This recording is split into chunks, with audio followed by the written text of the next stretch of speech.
দুঃসংবাদ টেলিপাড়াতে। যে বাচ্চাটি জি বাংলার ডান্স বাংলা ডান্স মাতিয়ে তুলত, নিজের দুষ্টুমির মাধ্যমে সবার মন জয় করত, সেই ক্ষুদে অভিনেতা রোদ্দুর চ্যাটার্জি আজ হসপিটালে লড়াই করছে।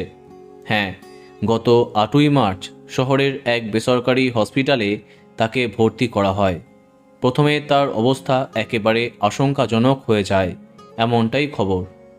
রোদ্দুরের মা কাঁদো কাঁদো অবস্থায় সংবাদ মাধ্যমে জানান, কদিন আগে রোদ্দুরের হঠাৎই জ্বর আসে।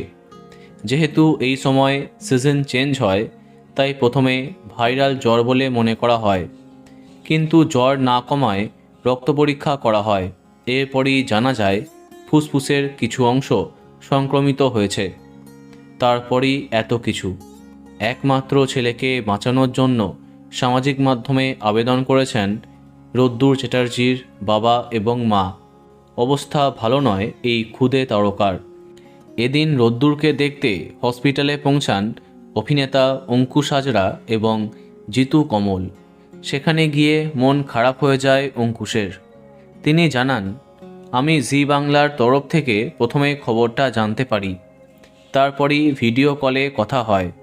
ও আমায় বলে, অঙ্কুশ আঙ্কেল তুমি কবে আসবে, শুনে আর থাকতে পারিনি। শোনা যাচ্ছে আগের থেকে কিছুটা ভালো আছে এই ক্ষুদে অভিনেতা, তবে বিপদ এখনও কাটেনি। আমরা আশা করব দ্রুত সেরে উঠবে সবার প্রিয় রোদ্দুর। তো বন্ধুরা, ভিডিওটি এইটুকুই। বাংলা বিনোদনের অন্যান্য খবর পেতে সাবস্ক্রাইব কারেন্ট বস। ধন্যবাদ।